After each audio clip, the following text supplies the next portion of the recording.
नमस्कार. लक्षवेधीमध्ये आपल्या सगळ्यांचं स्वागत. मी प्रसाद काथे.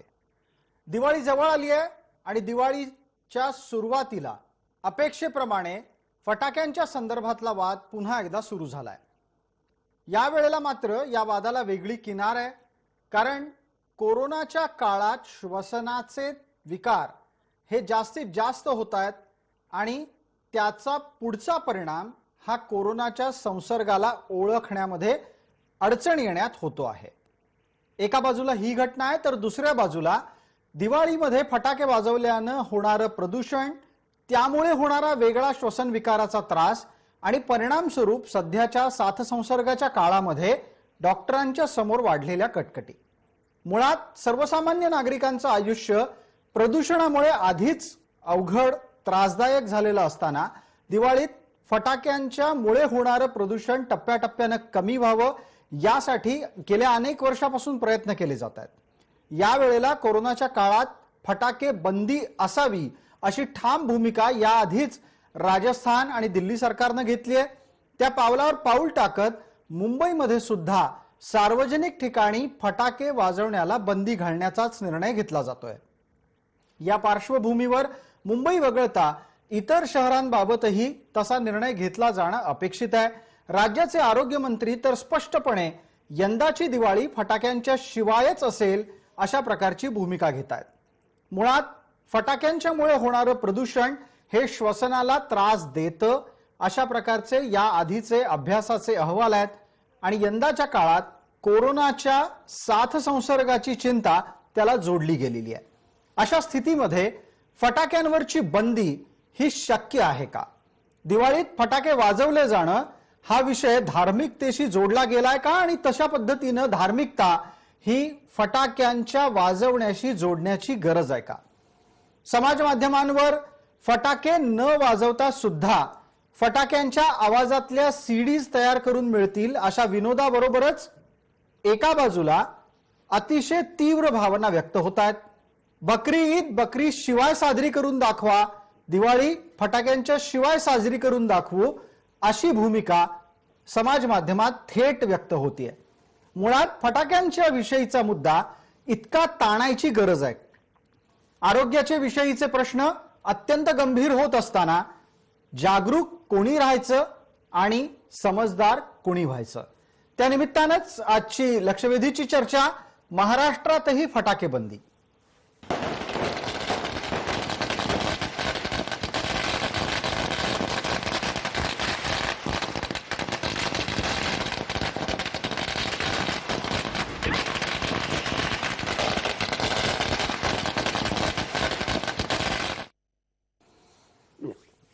या विषयावर आपल्या सोबत चर्चा करण्यासाठी आता अविनाश भोंडवे जोडले गेलेले आहेत. डॉक्टर अविनाश भोंडवे हे महाराष्ट्र आयएमएचे अध्यक्ष आहेत.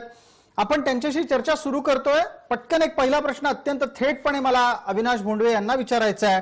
भोंडवे सर, तुम्ही डॉक्टर या नात्याने एकदा लोकांना समजवा की आत्ताच्या घडीला अधिक प्रदूषणाला आमंत्रण न देणं हे किती गरजेचं आहे?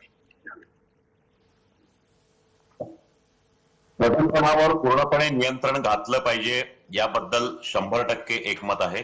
आणि फटाक्यांमुळे प्रदूषण वाढतं आणि त्याच्यामुळे श्वसनाचे आणि इतरही आजार होतात, हेही तितकंच सत्य आहे.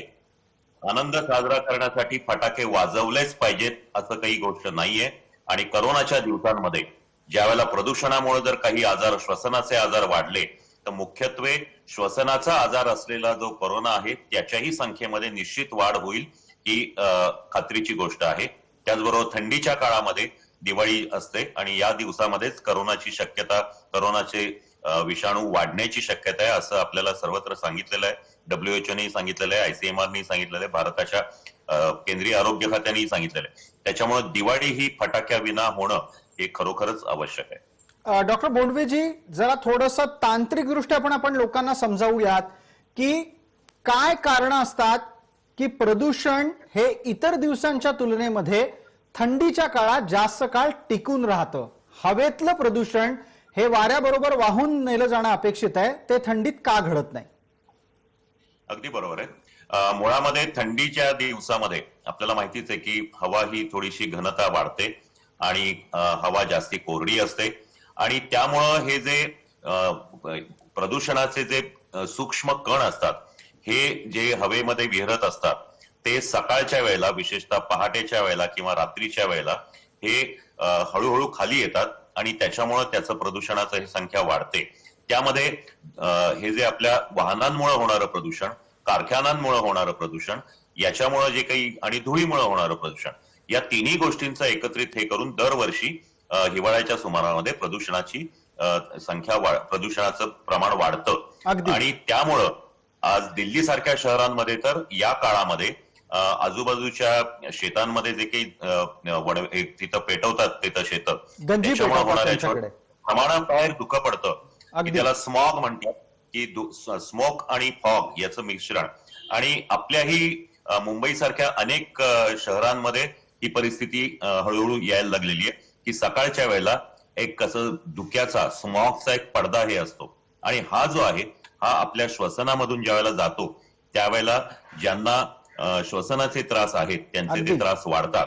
ज्यांना खूप जुना खोकला आहे, अस्थमा आहे, सीओपीडी आहे किंवा श्वसनाचे काही इतर आजार आहेत, फुफ्फुसांचे विकार आहेत, यांना ते वाढतात.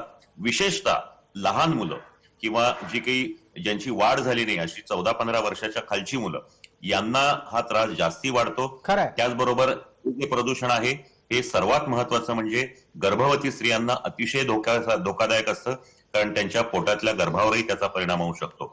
या सगळ्या दृष्टीने आपण जर पाहिलं तर दिवाळीच्या दिवसामध्ये किंवा थंडीच्या दिवसामध्ये फटाक्यांनी अजून या प्रदूषणात भर टाकणं म्हणजे आपल्या श्वसन विकारांना आणि पर्यायाने करोनासह इतर सर्व श्वसन विकारांना वाढवण्याचं आमंत्रण देण्यासारखी ही गोष्ट आहे. आपण अगदी तपशीलवार हा तांत्रिक मुद्दा समजून दिलात.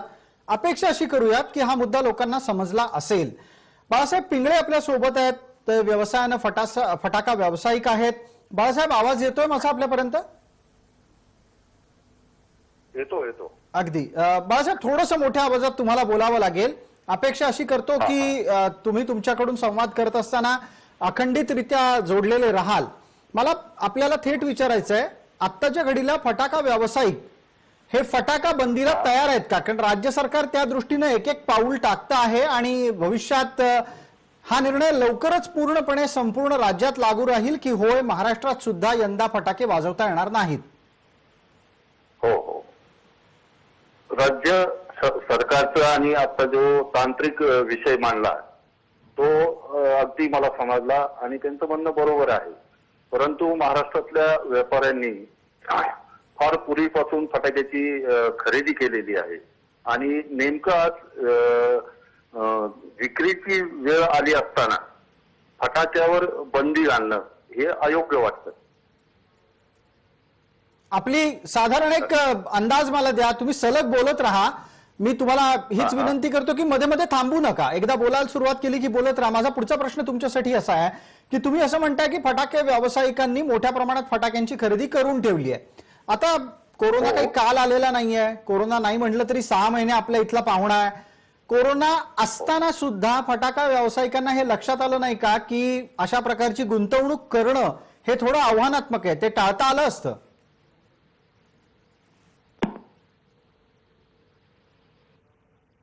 बाळासाहेब, माझा आवाज येतोय आपल्यापर्यंत? काही तांत्रिक कारणांनी हा विषय आत्ताच्या घडीला बाळासाहेबांपर्यंत पोहोचत नाहीये. एकदा आपण त्यांच्याशी परत जोडले जाऊ आणि पुन्हा त्यांना हा प्रश्न विचारू. आपल्या सोबत अविनाश बोंडवे आहेत. अविनाशजी, या तर्काला काय उत्तर द्यायचं की आम्ही तर गुंतवणूक करून ठेवलेली आहे, फटाका व्यावसायिकांचा हा तर्क आहे? दोन गोष्टी आहेत महत्वाच्या.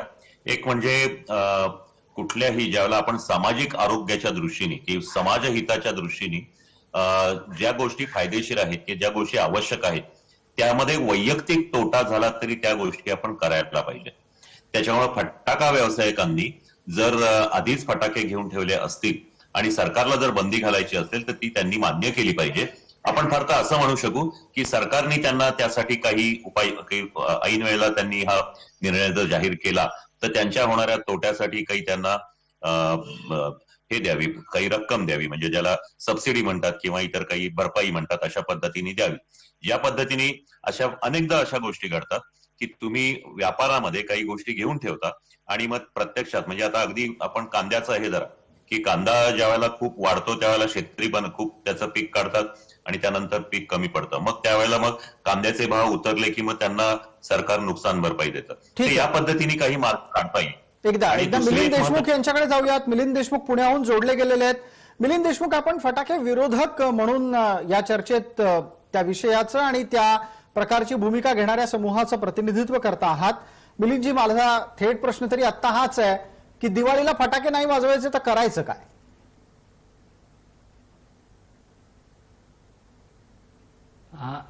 नमस्कार. नमस्कार. मी महाराष्ट्र अंधश्रद्धा निर्मूलन समितीचा राज्य प्रधान सचिव आहे. अंधश्रद्धा निर्मूलन समिती सातत्याने ह्या गोष्टीकडे लोकांचं लक्ष वेधते की आपले जे सण आहेत ते जास्तीत जास्त पर्यावरणपूरक कशा पद्धतीने करता येईल आपल्याला. तुम्ही प्रश्न विचारला की दिवाळी फटाक्याशिवाय आनंददायक करता येऊ शकते का नाही, तर माझ्या मते नक्कीच आनंददायक करता येऊ शकते. आपल्या लहानपणी दिवाळीमध्ये काय असायचं तर नीट विचार केला तर फटाक्याला एवढं महत्व नव्हतं.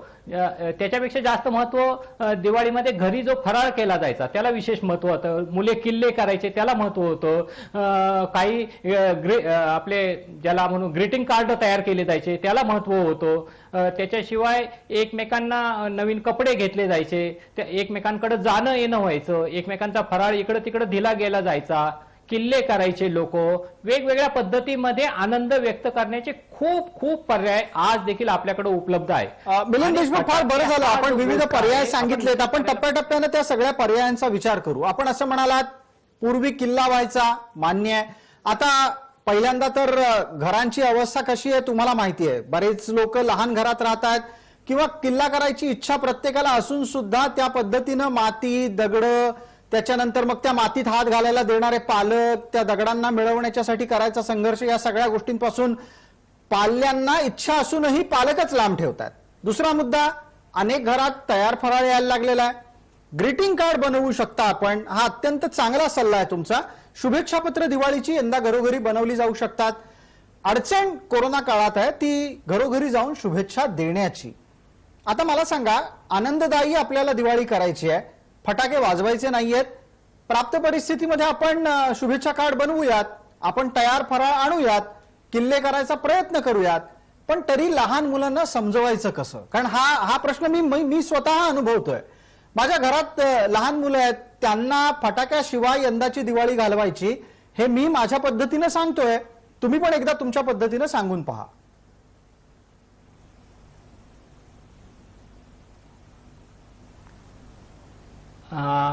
एक पर्याय मी सुचवू शकतो सर.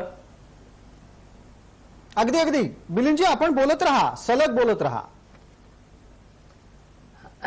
हा, ऍक्च्युली मी सांगतो की आम्ही गेली कित्येक वर्ष, 15-20 वर्ष शाळांमध्ये मुलींना आवाहन करतो आणि आवाहन करताना एकदम फटाके बंद होणार नाही हे आम्हाला पण माहिती आहे. आम्ही असं सांगतो की मागच्या वर्षी जितक्या रकमेचे तुम्ही वाजवले होते फटाके त्याच्यापेक्षा कमी रकमेचे वाजवा आणि त्याच्याच बदल्यात तुम्ही खेळणी घ्या, तुम्ही त्याच्यामध्ये काही वैज्ञानिक गोष्टी घेता येतील त्या घ्या, पुस्तकं घ्या. मुख्य म्हणजे पुस्तकं वाचल्यामुळं भरपूर तुमच्या ज्ञानामध्ये भर पडू शकते.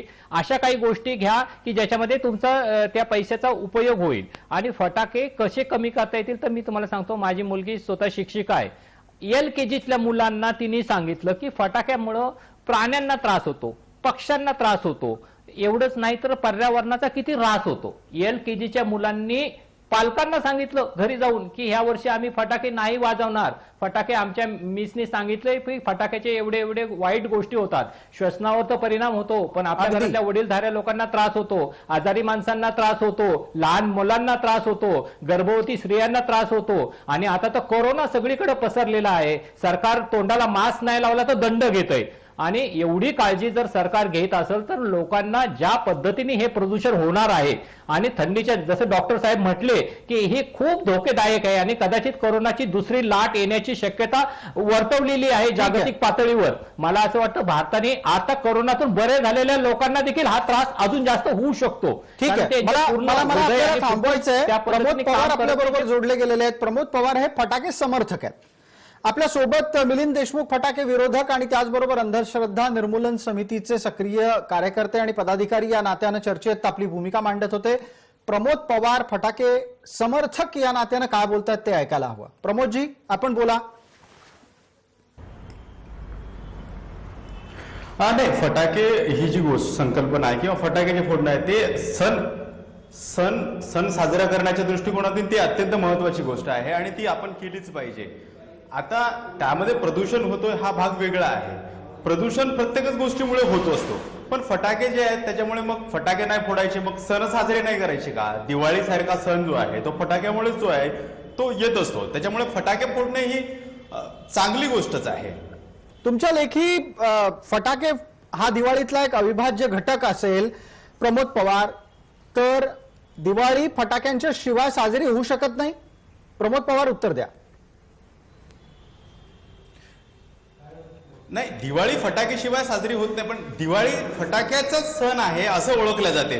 पण महाराष्ट्राची संस्कृती असेल किंवा आपण प्रदूषणाचा भाग जर सोडला समजा, पण आजवरचा काही इतिहास जो आहे दिवाळीचा, तो दिवाळी ओळखल्या जाते फटाक्यांमुळे. फटाक्याची आतिषबाजी असेल किंवा फटाक्यांचा जो काही प्रदर्शन करत असतो त्यामुळे ती दिवाळी ओळखल्या जाते. त्याच्यामुळे ते फटाके फोडणं ही चांगलीच गोष्ट आहे. बर, डॉक्टरांनी उत्तर द्यावं याला. अविनाश भोंडवे, आपण उत्तर द्यावं.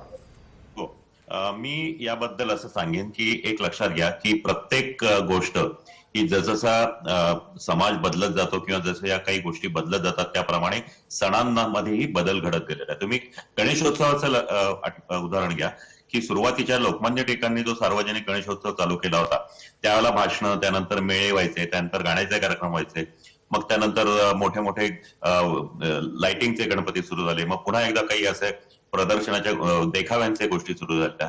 या पद्धतीने बदलत गेल्या. त्याप्रमाणे दिवाळीमध्येही हा बदल व्हायला हवा. हा त्याच्यामध्ये आता दिवाळीमध्ये जे आहे आनंदाच्या ज्या गोष्टी आहेत त्यामध्ये फक्त फटाके नाहीयेत, तर सकाळी लवकर उठून अभ्यंग स्नान करणं, नवीन कपडे घालणं हाही मुलांच्या दृष्टीने खूप महत्वाची गोष्ट आहे. त्यानंतर दुसरी एक गोष्ट जी आहे ती म्हणजे वेगवेगळ्या आपल्या नातेवाईकांना भेटणं, त्यांच्याशी गप्पा मारणं, याही गोष्टी आहेत. घरासमोर रांगोळी काढणं, त्याचबरोबर फटाके वाजवणे. लक्षात घ्या, फटाके हे 2 दिवशी महत्वाचे मानले जातात. एक म्हणजे नरक चतुर्दशीला सकाळी उठून फटाके वाजवणं आणि लक्ष्मीपूजनाला पूजा झाल्यानंतर फटाके वाजवणं. आता या फटाक्यांमध्ये तुम्ही जर पाहिलं तर आपण असा विचार करू शकू का हे बघायला पाहिजे की फटाक्यांचे जे प्रकार आहेत त्यामुळे छोटे जे लवंगी फटाके आहेत त्यापासून फारसं प्रदर्शन होत नाही. मोठे फटाके आणि ते सुद्धा ऍटम बॉम्ब किंवा आणि असे खूप जे काही फटाक्यांची लढ किंवा माळा लावली जाते आणि ती पेटवली जाते त्याच्यामधून ते प्रदूषण जास्ती होतं. आणि लक्षात घ्या की सर्वात महत्वाची गोष्ट ही फटाके मोठ्या प्रमाणामध्ये घरगुती स्वरूपात वाजवले जात नाहीत, तर जे व्यापारी असतात ते व्यापारी लक्ष्मीपूजनानंतर आणि इतर गोष्टींनंतर जास्ती मोठ्या प्रमाणात फटाके वाजवतात. तर हे जे आहे या पद्धतीने आपण काही करू शकू का की फक्त अगदी याच्यावर मग आपण पटकन एकदा व्यापाऱ्यांचे प्रतिनिधी आहेत बाळासाहेब पिंगळे, त्यांनाच विचारू. बाळासाहेब, दिवाळीचा व्यावसायिकांमध्ये अर्थात व्यापारी वर्गामध्ये विशेष स्थानपूर्वक उल्लेख आहे. व्यापाऱ्यांना नव्या चोपड्या लागू केल्याच्या नंतर आनंद साजरा करायचा असतो आणि परिणामस्वरूप त्यांच्याकडून मोठ्या प्रमाणात लक्ष्मीपूजनाच्या दिवशी फटाके वाजवले जातात. तुमच्या लेखी एक पर्याय आपण असा आणू शकतो का समोर की मोठे फटाके वाजवण्याच्या ऐवजी छोटे फटाके वाजवा, कमी आवाज होईल, कमी धूर निघेल? बरोबर आहे. या अगोदरही बऱ्याचशा प्रदूषण करणाऱ्या फटाक्यावर शासनाची बंदी आहे आणि लक्ष्मी पूजनानंतर किंवा नरक चतुर्थीच्या दिवशी लक्ष्मी पूजनानंतर जो सार्वजनिक ठिकाणी मोठा फटाके वाजवून आनंद उत्सव केला जातो त्यामुळे निश्चित प्रदूषण वाढतं. परंतु त्याला अनेक ऑप्शन आहेत.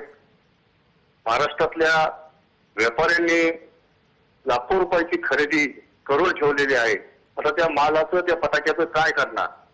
बाळासाहेब, त्याच्यावर एक चर्चा मगाशी झाली. आपण फोनवर आमच्याशी जोडले गेलेले होतात, कदाचित तुम्ही संपर्कात नसल्यामुळे ते ऐकायला आलं नसेल.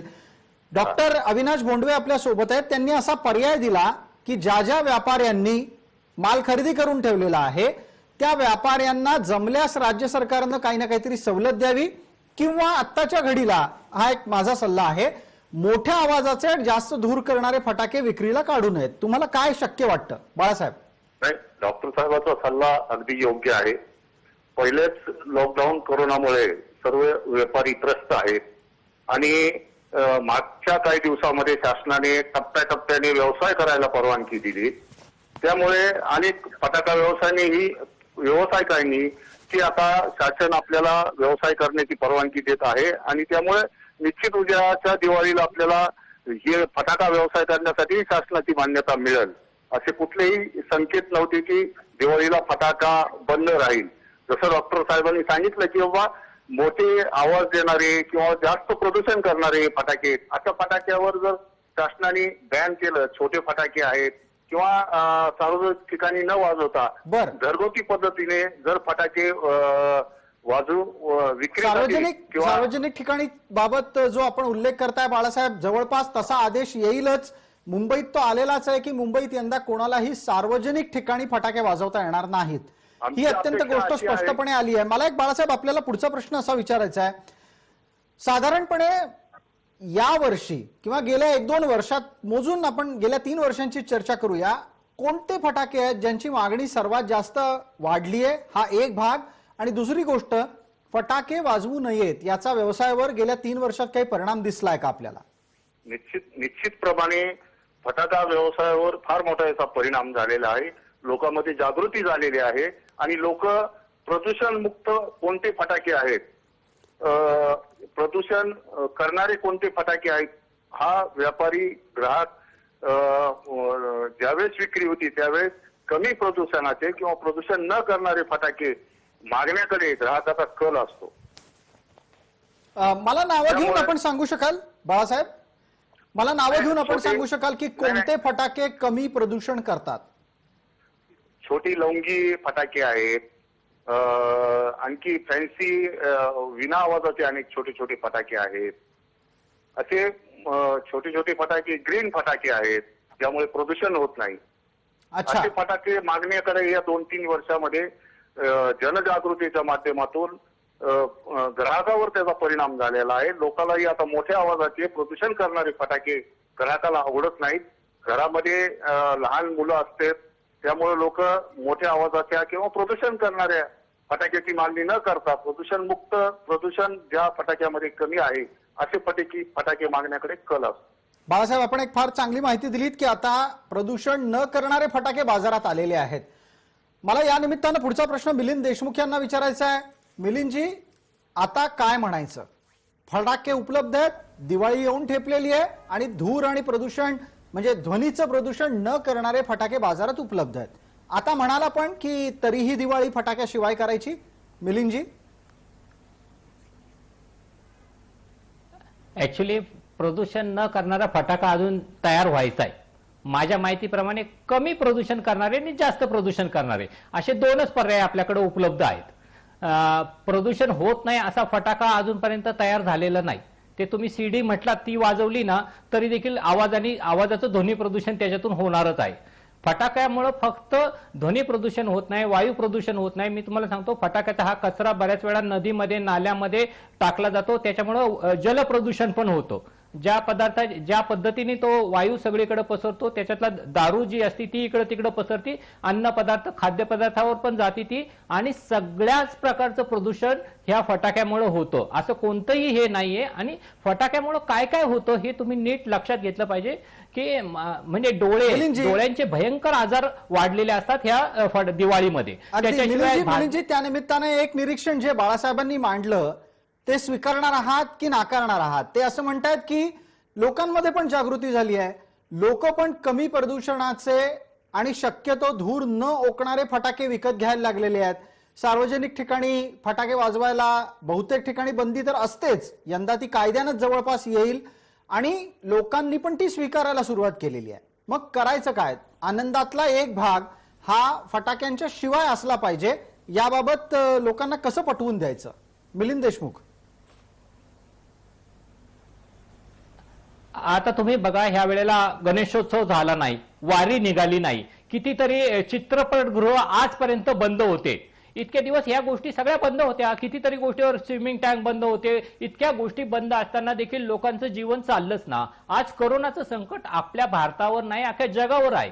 मला असं वाटतं हे वर्ष जे आहे ह्या वर्षामध्ये आपण कोरोनाची एक मोठी किंमत चुकवलेली आहे. असं एकही घर नसेल की ज्यांचा कोणाचा नातेवाईक ह्या कोरोनामुळं ऍडमिट झाला नाही किंवा दगावला नाही. मला असं वाटतं ह्याच्यातून आपण काहीतरी बोध घ्यायला पाहिजे. किमान एक वर्ष आपण हे टाळू शकतो का नाही. जर राजस्थान करू शकतं, दिल्ली करू शकतं, महाराष्ट्र तर पुरोगामी राज्य म्हणतो आपण. मग ह्या पुरोगामी राज्यांनी एखादं पुरोगामी पाऊल उचललं आणि व्यापाऱ्यांनी थोडा त्रास सहन केला की नाही आपण आज तुम्ही चित्रपटगृह इतके महिने बंद ठेवले. चित्रपटगृहामध्ये पण काही लोकांची इन्व्हेस्टमेंट होतीच ना, ती झळ त्यांना लागलीच ना. आणि फक्त चित्रपटगृह नाही, त्या चित्रपटगृहावर अवलंबून असणारा एक मोठा वर्ग आहे. इथपासून तर पिक्चर बनणारे कलाकार देखील त्यावेळेला त्यांना कामं बंद होते. आज एवढ्या गोष्टींना लोकांना आणि ज्यांचं पोट हातावर आहे, रोज आज कमवल तर आज खायला मिळेल असे लोक देखील त्याच्यात भरडले गेले होते. माझ्या मते व्यावसायिक लोक नक्कीच एक वर्ष सहन करू शकतील. ही गोष्ट नाही ह्या वेळेला खपवले आपण फटाके तरी देखील काही प्रॉब्लेम येणार नाही. पण याच्यावर अधिक चर्चा करूया. दोन गोष्टी मिलिंद देशमुखांनी समोर आणल्या. पहिल्यांदा त्यांचं म्हणणं असं होतं की अनेक गोष्टी थांबल्या तरीही जग चालू होतं, त्यामुळे एखादी गोष्ट घडली नाही तर फरक पडतो, हा तर्क त्यांनी फेटाळला. दुसऱ्या बाजूला महत्वाचा मुद्दा मिलिंद देशमुखांनी नेहमीच्या त्यांच्या शैलीमध्ये मांडला. महाराष्ट्र पुरोगामी राज्य आहे, मग या पुरोगामित्वामध्ये फटाके न वाजवण्याच्या संदर्भातलं पुरोगामी पाऊल टाकलं जाऊ शकतं का. दोन्ही मुद्द्यांवर चर्चा. लक्षवेधीचा एक छोटासा ब्रेक घेतल्यानंतर